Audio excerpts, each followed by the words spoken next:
Estamos começando mais um podcast. Hoje o nosso assunto é saúde. Para tanto, nós convidamos dois profissionais da área, o Luiz Assunção, ele que é farmacêutico e farmacologista, e também a Simone Aguiar. Ela é terapeuta integrativa. A gente vai saber o que significa isso e como eles podem nos ajudar. Primeiramente, obrigada por ter aceito o nosso convite. Gratidão, eu agradeço a oportunidade de estar aqui. Obrigado, Ellen. Mais uma vez, estou aqui. Bom, eu quero saber o seguinte, dá para trabalhar em conjunto? Por exemplo, medicamentos e essa parte de energia? Com certeza. Com certeza. Se associam, né? Acho interessantíssimo, né? Acho importante. Eu super sou a favor. No entanto, eu estava falando com a Simone, nós temos hoje já no SUS muitas cidades com várias terapias auxiliares, tá? Várias, reiki, a acupuntura, auriculoterapia, florais, né? E, inclusive, uma tendência hoje, principalmente na rede pública, é a farmácia verde. Farmácia verde? Nunca ouvi falar. Farmácia verde. O que é a farmácia verde? Plantas. O chá. Né? Importantíssimo, gente. Nós deixamos o estrangeiro vir aqui no Brasil e levar todo o nosso material fitoterápico para tomar e usar lá na Europa. E aqui nós usamos o químico. Eu fico pensando assim, né, que todos os medicamentos, ele de certa forma, ele vem da natureza, né? Nem todos. Uma grande parte deles vem da natureza, sim, não vem? Sim. Muitas vezes a química, né, o próprio farmacêutico, ele descobre o produto, mas aí eles trabalham ele de modo fazendo algum tipo de alterações, né, química, de composição. Aí ele passa a não ser mais só um fitoterápico, né, um produto natural. Aí é o que a gente chama de uma química, né, farmacêutica. E aí ele desempenha a sua função, mas muitas vezes traz uma consequência. Que é o que a gente pode porque você vê, né, quando a gente assiste novela, por exemplo, mostra lá aquele pajé, aquele índio velho, pegando um pouco de uma erva, esfarelando, fazendo aquela pagelância toda, tal, para curar, e sempre cura. E eu vejo isso também, que isso acontecia antigamente com as benzedeiras, né, Simone? As benzedeiras. Né? Às vezes a criança ia lá, o que a criança até tá com o bucho virado? Ia lá, fazia uma benzeção, a criança saia boa de lá. Como é que pode isso? É assim, ó, com relação a chás, eu tenho não é eu tenho, a gente tem que tomar cuidado com plantas, por exemplo, que não é simplesmente eu entrar no mato lá, pegar uma planta, levar para casa e fazer uma decocção daquela planta, pôr ela para ferver lá e tomar. As coisas não são tão simples assim, tá? Por quê?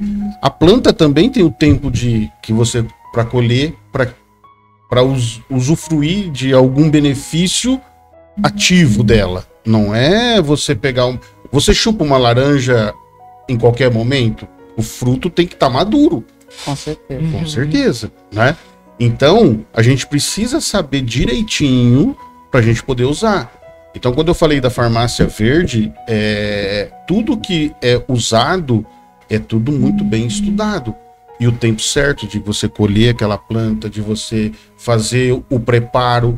O que eu vou usar? Eu vou usar a folha? Eu vou usar o caule? Ou eu vou usar a raiz? Tudo isso é importante. E também a orientação, né, Luiz, de como usar, porque tem plantas que elas são tóxicas, às vezes, para ingerir. Sim. Ela pode usar topicamente, mas não em ingestão. Então, tem a orientação. Toda orientação. Sempre que alguém me fala de chá, por exemplo, eu sempre uso o seguinte, olha, o chá é assim, camomila, erva doce, cidreira. Alecrim, adoro. Alecrim, tá? Agora, quando ele começa a falar alguns nomes difícil para mim, eu já falo, opa, peraí, aí já eu não sei te falar, mas dentro desse tradicional, use. Eu tenho visto muito, já que a gente está falando em chá, receitas de chás emagrecedores. Eu sempre tomei chá e continuo do mesmo jeito. É porque uma coisa só, ela não vai fazer, né? Assim, a gente também precisa saber a origem do porquê você está acima do peso. Não é só o chá que vai resolver, ele não vai fazer o milagre, né? E resolver. Precisa ver o que está levando a esse sobrepeso para poder usar o que é certo. Pode ser emocional, pode ser uma falta tireoide, de vitaminas, a tireoide. Falta de vitamina, como ele falou. Então, assim, tem vários fatores que levam. Então, por que para alguns eu penso que dá resultado e para outros não? Porque talvez o que talvez não, é certeza, o que um tem, de repente, não é o que o outro tem, né? Então, por isso que tem que ser investigado, né? Existem exames para isso, existem o acompanhamento médico, ele é muito importante nesse caso. Sabe o que eu percebo? Que existe uma confusão muito grande na cabeça das pessoas com esse volume de informações no final das contas. Por quê? Ah, não, mas sabe o que é? Que o seu caso é emocional. Como é que a pessoa vai saber que o caso dele é emocional? Ele vai, por exemplo, no clínico geral. Será que o clínico geral vai falar assim, olha, eu acho que o seu problema é emocional, então você vai procurar um psicólogo? Ou será que o clínico geral vai pedir uns exames e dar remédio para ele? O que tem acontecido muito, infelizmente, é que a pessoa vai e realmente, às vezes, ela tem um problema emocional e o médico já com um diagnóstico muito rápido já passa um antidepressivo, um ansiolítico, não é isso, Luiz, que tem acontecido? Sim. Sem investigar mais a fundo. Eu não sou contra a medicação. Eu uso quando necessário mesmo. Enquanto isso, eu tento outras coisas. Mas quando é necessário, eu uso, né? Ele é benéfico pra gente, né? Porém, não é assim. Eu gosto de investigar. E se eu vou, por exemplo, num médico, você tá com, sei lá, síndrome do pânico, tá bom, então eu vou pedir uma segunda opinião. Como que você dá um diagnóstico que o síndrome do pânico, por exemplo, é um transtorno aí que a pessoa é muito parecido com outros transtornos, porque eles são caracteristicamente parecidos um do outro, e em uma consulta você já é diagnosticado? Não, tem que ir um pouco mais a fundo para saber o que é. Você concorda, Luiz? Sim, sem dúvida, sem dúvida. Que tem que ser investigado. Quanto menor o tempo de consulta, isso é estudo feito. Sim. Quanto menor o tempo de consulta, maiores são as probabilidades de erro no diagnóstico. Tá? Maiores são as probabilidades de erro, isso é fato. Eu penso nisso. Então, quando a gente fala de obesidade, é uma complexidade de fatores que precisa ser trabalhada junto com várias especialidades, né? Olha o boom de Ozempic que tivemos nos últimos meses. Faltando Ozempic no mercado. Não, e a internet divulgando todos os dias. E agora já saiu outra, Instagram, tá? primeira e agora coisa. Já saiu outra. Que quer tomar um pouco dessa onda da Ozempic. Porque a Ozempic, inclusive, também desbancou, eu falei isso para uma amiga, desbancou a Louis Vuitton lá da bolsa. Ela derrubou o ranking da Louis Vuitton de tanto que vendeu o Ozempic. Imagino, é caro, né? Cara, é mais de R$1.000. É caro. Aí, bom, Luiz, para emagrecer, tanto é que a Anvisa americana, ela fala o seguinte, a Ozempic é para diabetes, tá? Não é para emagrecer. É para diabetes, é para tratar algum diabético. Agora, o que acontece? Ela tem alguns efeitos que ela realmente traz um emagrecimento a curto prazo, muito rápido. As pessoas perdem 4, 5 quilos, tá? Só que, por outro lado, tem um risco muito grande de pancreatite, né? Inclusive, ela prende o intestino dessas pessoas. O trato gastrointestinal para de funcionar, as pessoas comem uma uva de manhã e ficam o dia inteiro sem comer nada, porque ela não tem fome. E claro, Ai, então vai emagrecer. É porque, Sim. não, Só que é um detalhe também, gente. vai ter as Vai consequências. acarretar outras Cada coisas. um é cada um. certeza. Eu tomei o Ozempic, cada um é cada um. Eu emagreci pouco até, eu achei, emagreci acho que 4 quilos Mas é isso. com o 4, Ozempic. 5 quilos. Não, ficava sem fome, comia tranquilamente e tal. Para tirar minha fome, gente, eu Não, sou só veneno de rato. Você é história à parte. Você é história à parte. Então, as pessoas tiveram. E aí não se sustenta, tá? Não tem almoço de graça. Quem imagina, então eu vou tomar o Ozempic, eu vou perder 4 quilos aí e vou continuar. Não, você não consegue. Você não consegue sustentar o uso dela prolongado, tá? Até porque se você fizer um exame de insulina, você vai ver o quanto a sua insulina vai aumentar no uso da Ozempic. E outra coisa, né? A gente já bateu na tecla várias vezes também, né, Luiz? Que assim, você toma remédio por uma coisa, vai estragar a outra. Isso é Certeza. fato. Infelizmente é isso que acontece, tá? Não dá. As pessoas se assustam quando um farmacêutico fala de alguns efeitos negativos dos medicamentos. Mas, meu Deus, em qual faculdade que estudaram que o farmacêutico foi treinado para falar bem de medicamento? Eu tenho uma missão e uma função de falar sobre o medicamento. Sim. Eu não estou aqui para falar bem e nem tampouco falar mal. Eu ainda sou interpretado, por exemplo, como um farmacêutico que não gosta de medicamentos. E, gente, se o farmacêutico... Você quer ver um exemplo muito, muito clássico? É o seguinte. Se o farmacêutico fica na farmácia, ele fica na frente dos medicamentos. Por que ele fica na frente dos medicamentos? Não sei, por quê? Eu também nunca me atentei pra isso. Por quê, Você não se Luiz? atentou para te proteger do efeito negativo dos medicamentos. Olha que bacana. Olha que bacana. Bacana Entende? mesmo. Então, Ellen, você chega, pede o medicamento, eu olho a sua receita, ou muitas vezes não é com receita, mas é o medicamento que você tem de costume. E aí, então, eu viro, vou lá, pego o medicamento, tá aqui o seu medicamento. Então, eu estou aqui para te orientar da melhor forma, para te proteger dos efeitos Porque negativos senão você do vai ser um medicamento. vendedor de remédio. Senão você vai ser um vendedor de remédio. Por isso que hoje nós temos 122 mil farmácias no Brasil e infelizmente é um ponto de venda de medicamentos. Sim. A farmácia É um ponto de venda, sim. perdeu um pouco da sua essência e que nós estamos hoje tentando recuperar isso, tá? A farmácia, os farmacêuticos, na verdade, né, estão entrando numa onda de desenvolvimento, de revermos esse conceito, de fazer com que a farmácia tem que ser um ponto de saúde. Sim. Por isso que eu faço exames laboratoriais na minha farmácia, né? Por isso que eu tenho o consultório farmacêutico. É para justamente a gente tratar melhor os medicados. Não, e um detalhe também importante, né, Simone, é que a gente sempre comenta, né? Se você lê a bula do remédio, você não toma. Não toma, realmente. Não toma, porque o tanto de coisas que pode acontecer com você, é por isso que às vezes os próprios médicos, eles sempre dizem, olha, não indique remédio. Ô Maria, você tá com problema, você tá com dor de cabeça? Olha, peraí que eu tenho um remédio aqui que para minha filha, foi tiro e queda. Às vezes para ela é só queda.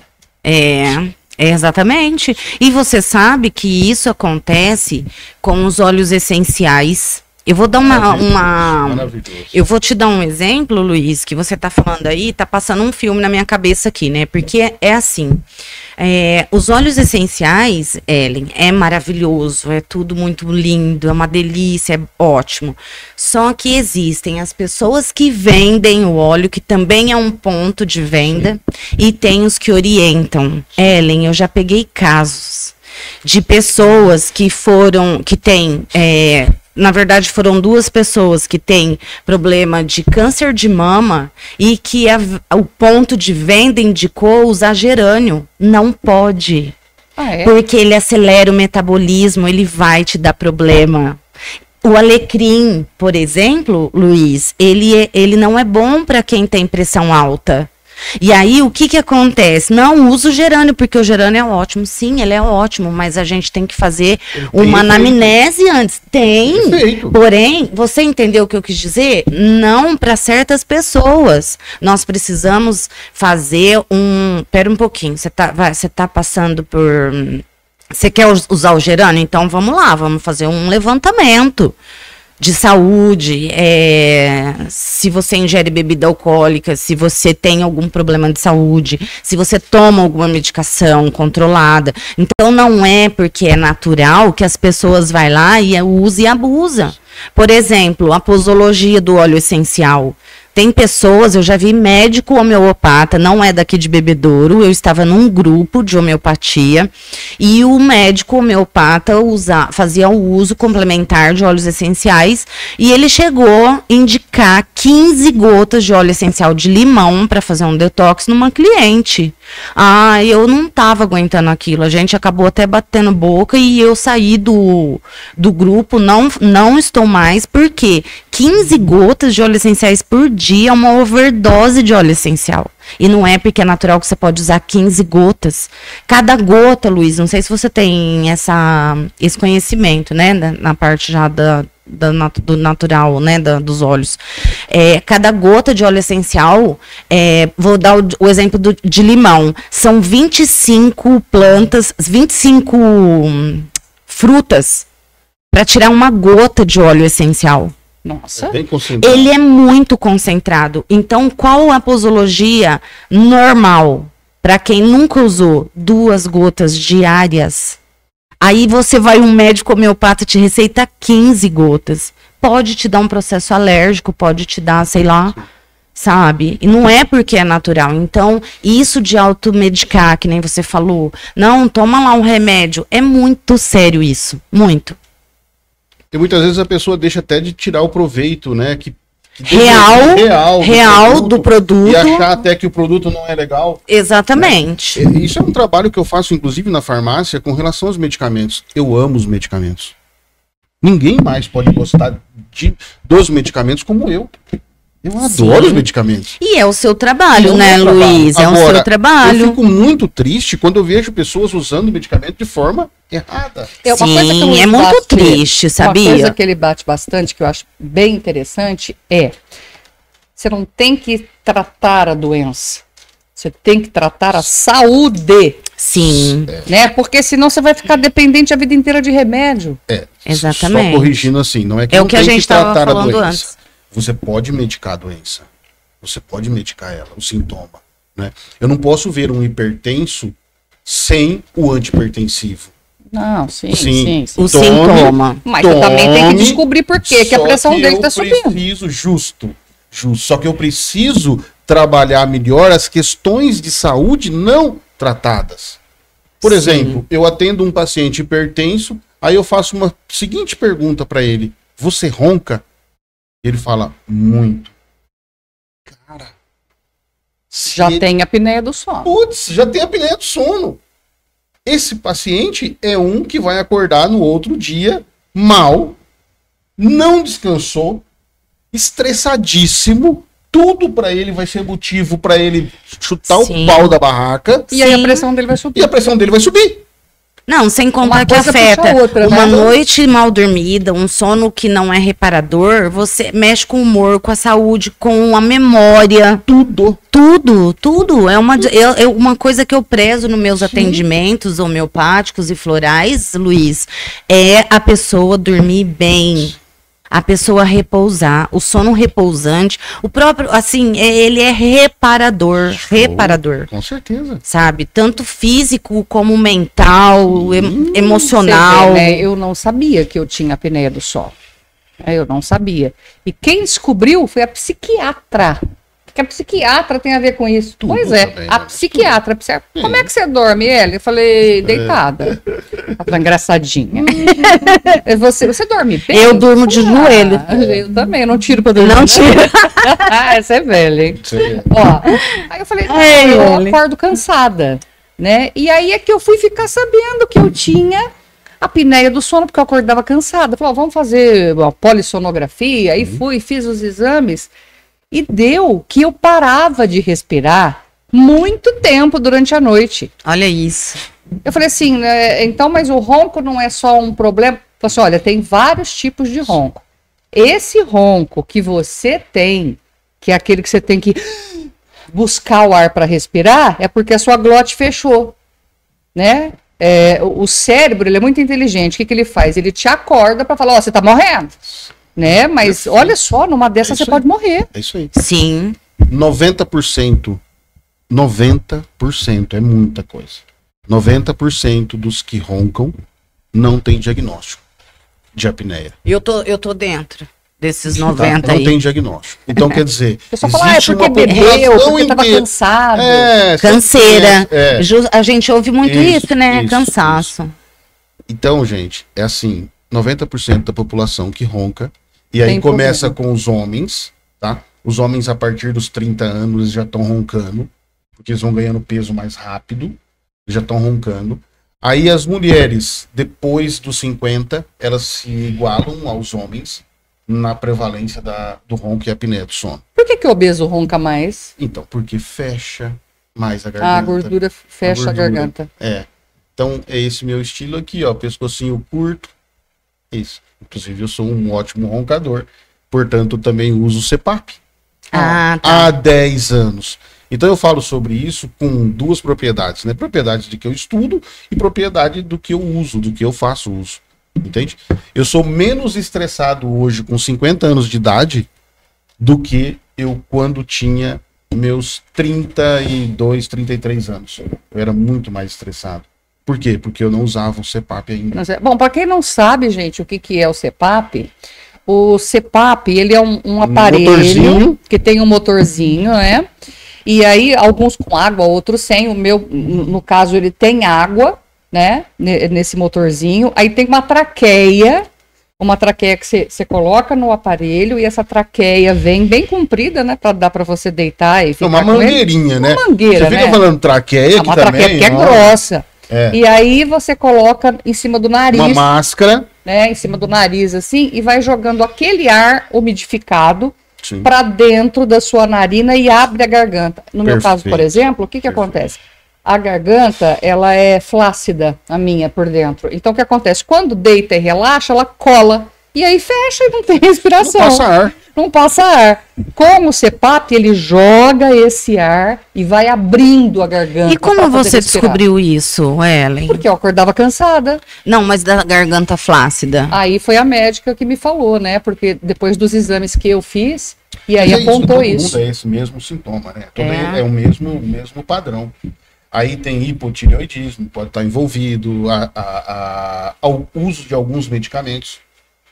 Quem toma medicamento para dormir também tem mais probabilidade de roncar, porque relaxa mais. Tanto é que quando bebe, ronca mais. Por quê? Porque relaxou. Porque relaxou. Ah, entendi. Ó, uma coisa que a gente está falando aqui de medicamento, que eu acho assim super interessante também, é essa questão, Luiz, da mistura de medicamentos, né? Vamos supor, a pessoa, ela tá tomando, assim, lá em casa tem uma gaveta de remédio, assim, vários e vários medicamentos. E pode acontecer de um bloquear o outro, o efeito do outro. Por exemplo, o que acontece com as pessoas na maioria das vezes? Ela vai num médico. Ah, eu não gostei desse médico não, minha dor continuou, vou em outro.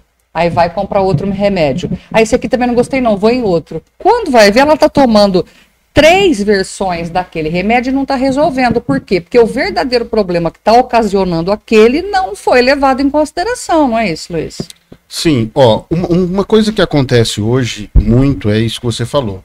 A procura muitas vezes espontânea por uma especialidade médica. Então ele tem uma dor de estômago, ele vai no gastro. Né? Ele tem dor de cabeça, ele vai no neuro, ele tem dor no joelho, ele vai no ortopedista e assim por diante. E aí, essas especialidades, muitas vezes até nem se conhecem e tal, eles vão fazer a prescrição voltada para os cuidados dele, para a especialidade dele. E todas essas especialidades prescrevendo necessita de um serviço chamado conciliação medicamentosa. Então é eu juntar todos esses medicamentos que o paciente está usando e entender se ali existe algum problema relacionado aos medicamentos. E o farmacêutico faz isso? Ó, o farmacêutico não é o único. O farmacêutico ou o médico pode fazer isso, tá?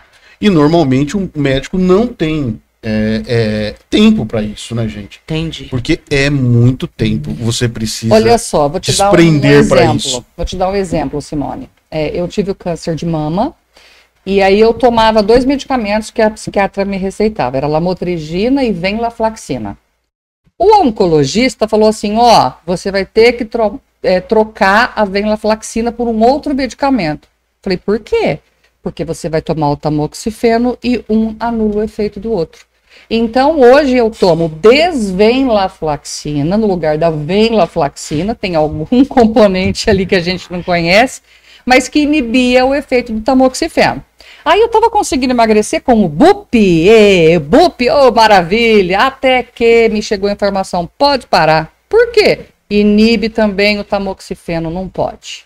Aí tive que parar. Ou seja, quantos medicamentos as pessoas estão usando hoje e às vezes nem está fazendo efeito porque exatamente. Um anula o efeito do outro.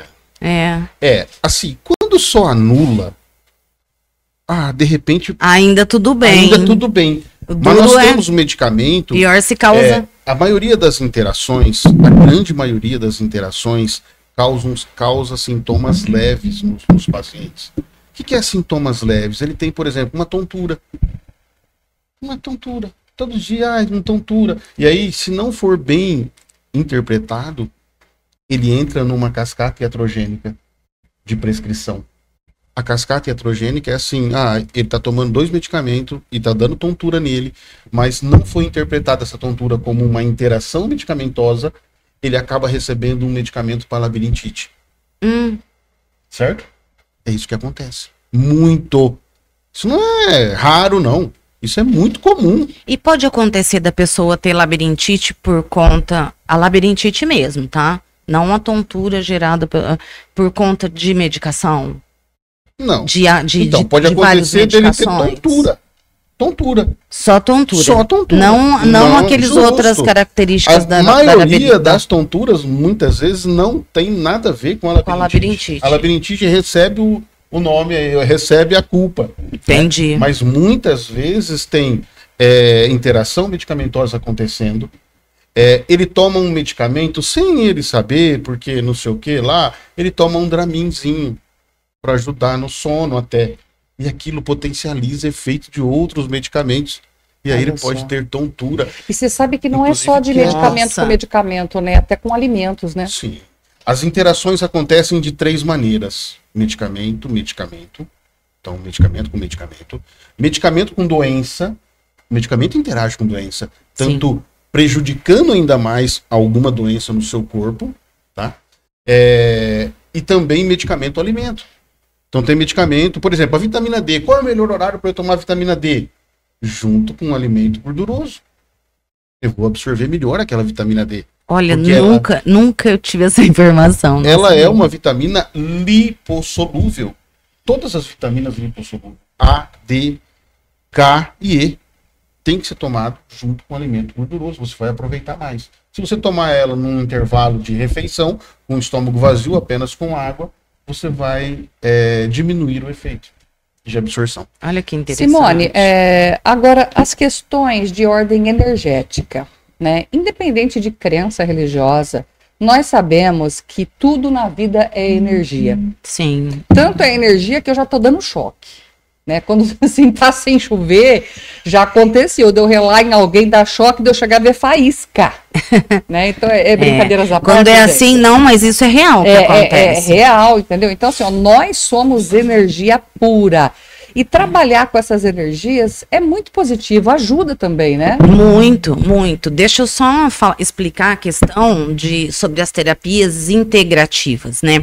Antes, as terapias eram conhecidas como alternativas, né? Depois mudou um pouco essa nomenclatura, justamente para que essas terapias trabalhem em conjunto com a medicina. Sabe, em conjunto com a medicação. Eu falo sempre, eu sou muito sincera, eu não gosto de remédio. Falei pro Luiz agora, antes do podcast, né? Porém, o que acontece? Ele é necessário muitas vezes. Então, desde que a gente tome com sabedoria, com orientação, eu tomo com tranquilidade, sabe?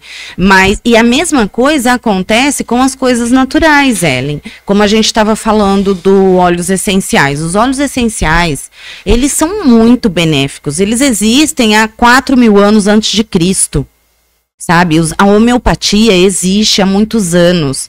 Os florais, né, porque existem vários sistemas de florais. Eu trabalho com 2 sistemas, que é os florais de Bach e os florais de Saint-Germain. Existem várias, né, vários sistemas. E aí, o que acontece? Como ele é feito? Ele é feito da natureza. Aí eu vou voltar no que o Luiz falou lá, do que é quando o floral ele é feito de flores. Alguns são tirados do caule, outros das folhas, outros das raízes, e tem um floral, que é o floral de Bach, que é tirado da água. Porém, eles têm horários diferenciados, sistema diferenciado, um é feito através do sistema solar, o outro a vapor, e assim vai. Por quê? Para poder tirar o real benefício da planta. Então, por trás de uma medicação natural, existem estudos. E técnicas, né? E técnicas para serem feitos, né?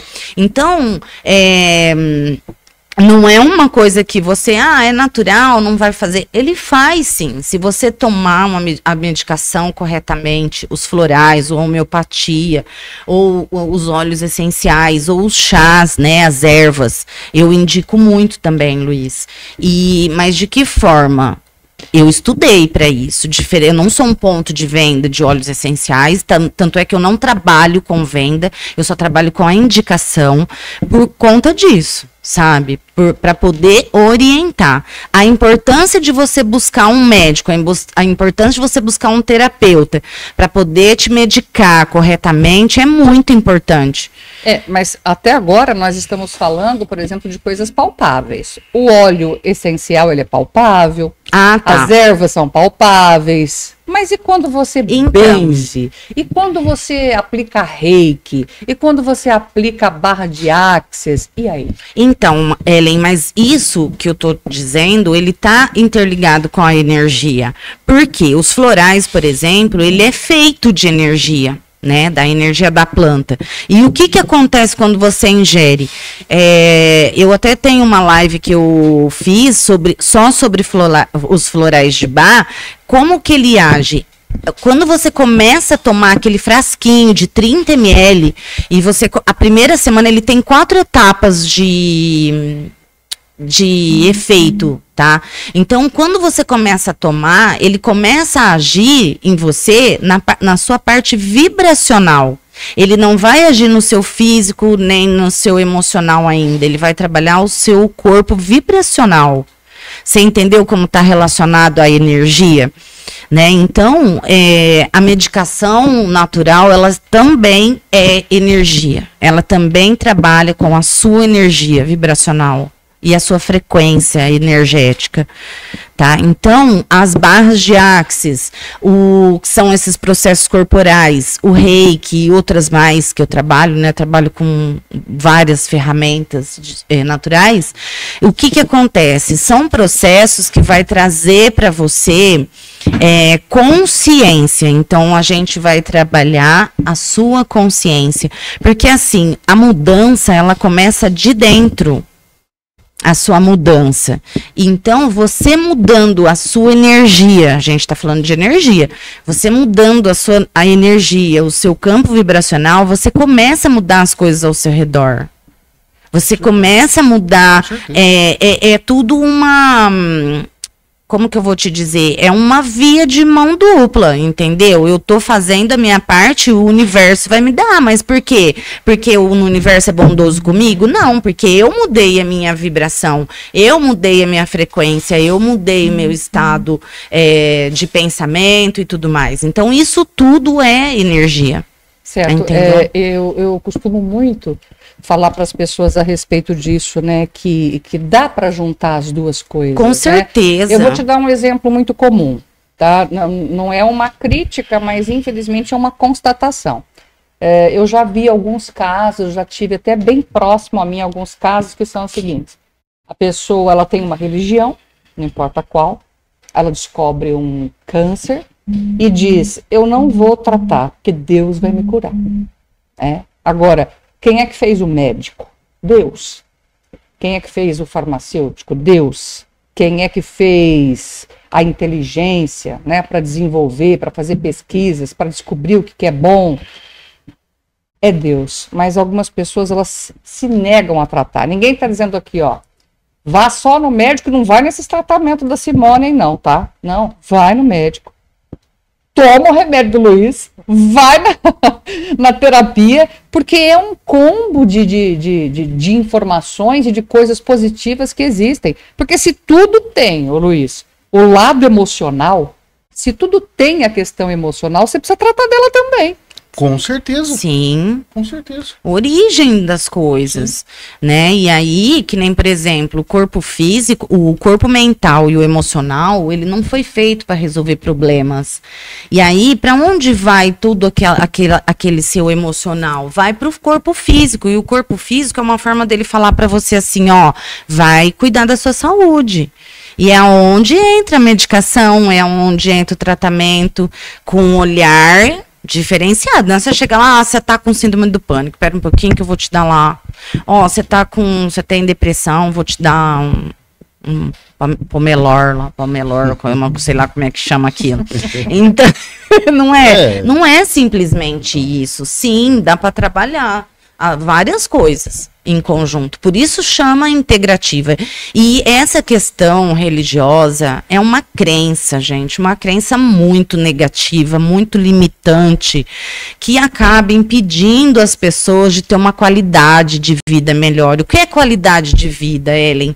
Tem pessoas que acham que qualidade de vida é você morar numa mansão, é você andar de carrão. Não é isso a qualidade de vida. A qualidade de vida é o que você come, é o que você pensa, é você ativar o seu mental e estudar, você está tendo qualidade de vida. Isso é qualidade de vida. É você deitar e conseguir dormir, ter um sono reparador e não ficar lá, você tá lá com o olho fechado, mas a tua mente tá lá, boleto, conta, não sei o que, duplicado, sei lá o que, aluguel, e não é isso a qualidade de vida. Sabe, muitas pessoas, eu reparo nos meus atendimentos, elas não vivem o dia de hoje. Elas vivem só o dia de amanhã, o mês que vem, o ano que vem. E a gente não sabe o dia de amanhã como é. Vamos viver o agora. As pessoas estão no automático. Completamente. Todos estão completamente. Tá todos adoecendo. Sim. Todos adoecendo. Se você fizer uma estatística, Luiz, você sabe falar isso para mim, porque você está dentro de uma farmácia. Ellen, tenta fazer uma estatística dentro da sua família. Quantos dos seus familiares tomam medicação? Seja para dormir, ou seja para depressão, ou seja para ansiedade? Todos. Gente, só de eu não tomar nenhum remédio, Luiz, para isso, eu já me sinto tão feliz. Mas tão feliz, você não tem noção. Meu marido também não toma, meu filho também não. Mas eu fico numa felicidade só por isso. Porque hoje em dia a maioria toma, não é, Luiz? Não é verdade? É remédio para dormir, remédio para acordar, remédio para trabalhar. Comer, remédio para sorrir. Remédio para sorrir. Remédio para ir no banheiro. Remédio para ir no banheiro. Então, o que acontece? Nós estamos vivendo muito no automático. E, no entanto, lá na minha consulta farmacêutica, todos que passaram por mim sabem que eu falo isso. Por exemplo, respira um pouco, cara. Para respirar. Relaxar. Você precisa se integrar ao universo, cara. O que ela tá dizendo, o que ela estava querendo falar e falando todo tempo volte para a essência. Nós estamos vivendo no automático. É isso. Cara. Por que você come? Você come para matar a fome. E não é isso, cara. Não é isso. Sim. Sim. Não é comer para matar a fome. Você precisa comer para nutrir o seu organismo. Esse é um dos grandes problemas nossos hoje. A obesidade está acontecendo, N fatores, N, mas um dos Eu como para matar a fome. É. Ele toma 2 litros de coca, ele come 3, 4 coxinhas só para matar a fome. Tem Ele não aquela entende. sensação Não de tem se sentir qualidade, cheio. não tem. Justo. Ele não senta na mesa e olha aquele prato com folhas, com várias cores. Não, e nem saboreia, né, Isso Luiz? faz Em 5 parte, minutos. Cara, se você quer ter saúde, e se você não entender isso, você não tá vivendo, cara. Mas eu tenho uma visão a respeito dessa questão do comer para matar a fome. O que acontece? Quem está em casa vai se identificar comigo, ó. Eu sinto um buraco no estômago, um buraco, mas um buraco enorme. Eu preciso preencher esse buraco. Tá. O que preenche esse buraco? Uma salada? Uma pera? Uma maçã? Um melão, sei lá? Não. O que preenche é uma pratada de macarronada. Na hora, porque depois do macarrão ele vai facinho e vai dar fome de novo. E aí, a pessoa que não tem na vida, né, outros prazeres, acaba encontrando o prazer em comer e sente essa necessidade de matar a fome. Já aconteceu comigo de eu comer, enfiar alguma coisa para dentro, para tampar aquele buraco, para esperar eu fazer almoço. Porque senão você fica doida. E eu percebi que isso realmente é um transtorno também, né? Então, mas se você se organizar num sentido alimentar, eu vou falar por mim, que os meus horários é completamente louco, né? O que eu faço? Eu carrego um negocinho dentro da bolsa, até depois eu vou te falar de um kitzinho que eu faço, que eu adoro e eu tô indicando pra um monte de gente. Não sei se é bom, mas vou te falar depois. Não, é bom porque eu aprendi, pra mim tá sendo bom. E assim, ó, tipo assim, como chama aquilo? Nozes, uma castanha do Pará, um negócio. Você não precisa esperar formar um buraco pra você comer. Aí você vai comer desesperadamente. Você vai comer, ao invés de você comer uns 80%, você vai comer 120%. Não é isso, Luiz? Justo. E vou te falar mais. Esse problema do buraco pode ser uma disfunção que você tem. Certo? Uma disfunção, inclusive fúngica. Tá? Eu ouvi falar alguma coisa nesse respeito, como você está dizendo Você aí. quer ver um Geralmente exemplo? maçã. Você come maçã para matar a fome e sente um buraco dentro do estômago. Ela dá fome. Ela dá fome. Isso é característico de SIFO. SIFO, supercrescimento fúngico. E nós precisamos tratar isso. Eu achei que era se for Então, fome. Não, nós temos 2 coisas no intestino, SIBO e SIFO. SIBO é o supercrescimento bacteriano, tá? Muito comum e isso causa desbiose no paciente. E SIFO é o supercrescimento fúngico. E que isso pode ser uma característica que você citou, desse buraco no teu estômago. Então isso precisa ser tratado, Ellen. Entende? Não e como é que a pessoa vai saber o que tem? Então, justo. Então tem que buscar. As pessoas não sabem, Simone, explicar o que elas têm. Elas não sabem explicar. Você chega pro médico e fala, mas o que você está sentindo? A pessoa não sabe explicar. Como é que o médico vai descobrir? Tem que fazer exame. Aí, por exemplo, eu sempre bato nessa tecla com o Luiz. Quando a pessoa está pelo SUS, por exemplo, é muito mais difícil. Porque assim, ó, eu demorei 3 meses para conseguir uma consulta com a Simone. Não tenha dúvida. Aí a Simone, ela não me medicou. A Simone, ela só me pediu exames. Aí eu demoro mais 3 meses para conseguir mostrar o meu exame para Simone. Sim. Entendeu? Aí, a Simone vai me dar uma receita para eu comprar esse medicamento e fazer o tratamento. Só que eu não sei se vai funcionar. Até eu tomar esse medicamento, até ver se funciona, eu só vou voltar na Simone o ano que vem. Isso se já não aconteceu algo antes, né? Porque de 3 meses, de repente, você tem algo que vai progredir ali, como que vai fazer, né? Isso é uma triste realidade.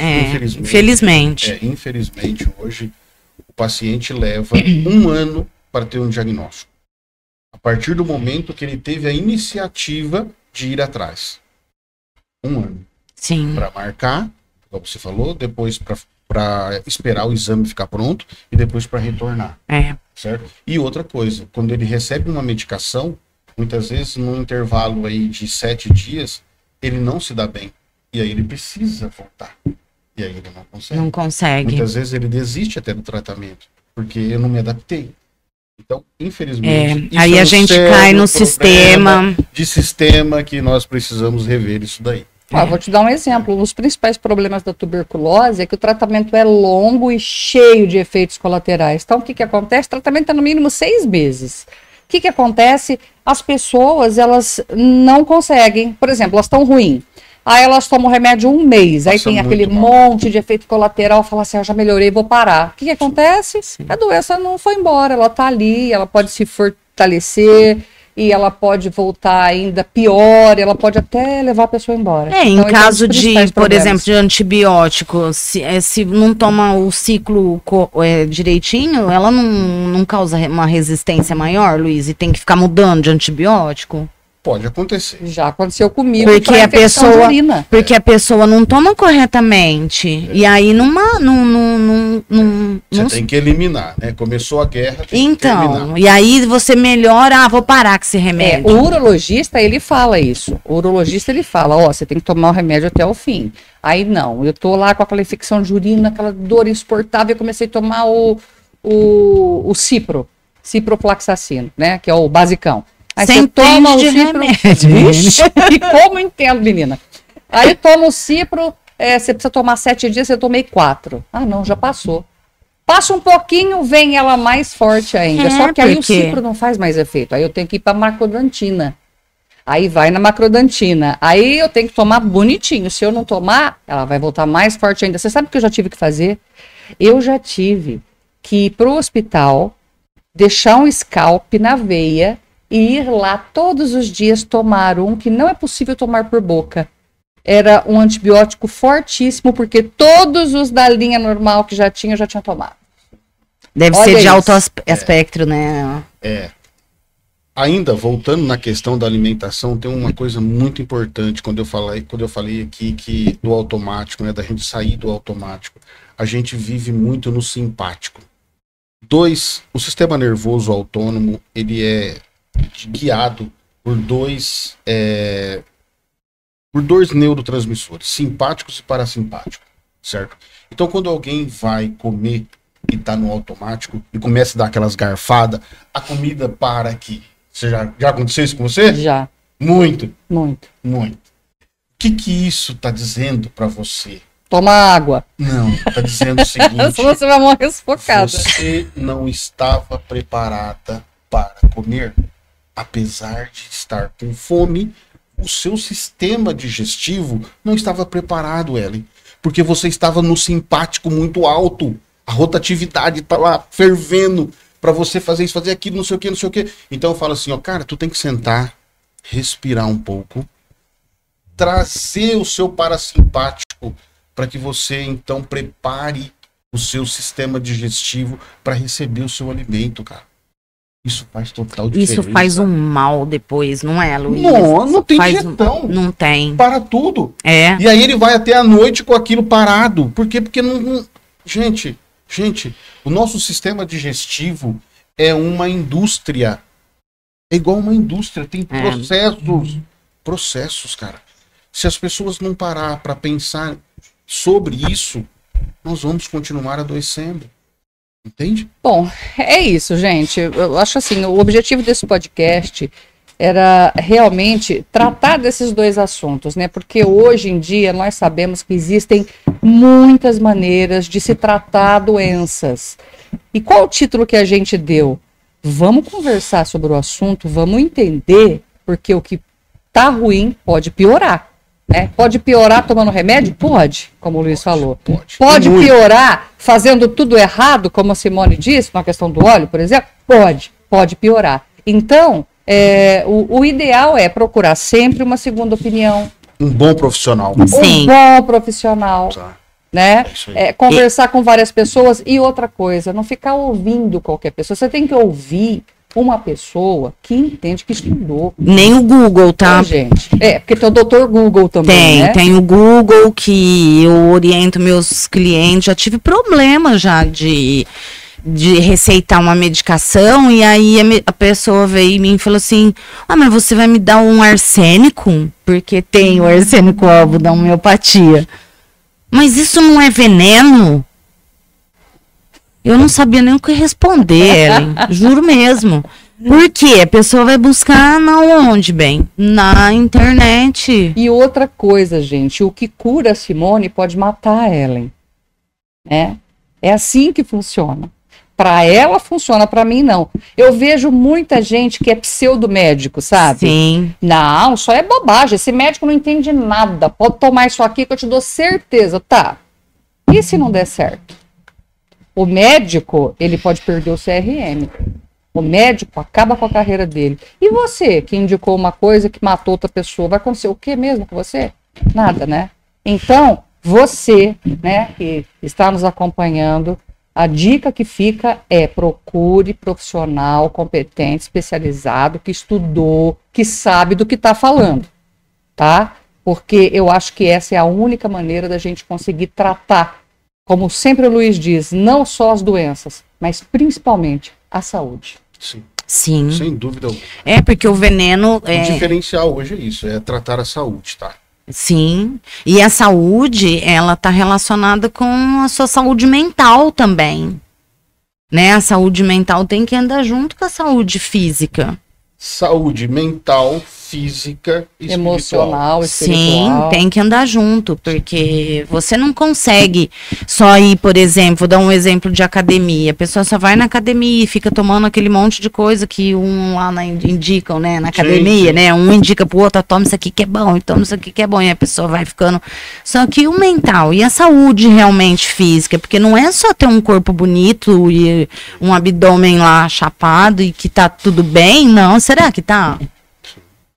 Bom, é isso, gente. Obrigada, viu, pela Obrigado. colaboração de vocês. Eu espero que o assunto tenha ajudado muito você que está aí nos acompanhando. Beleza.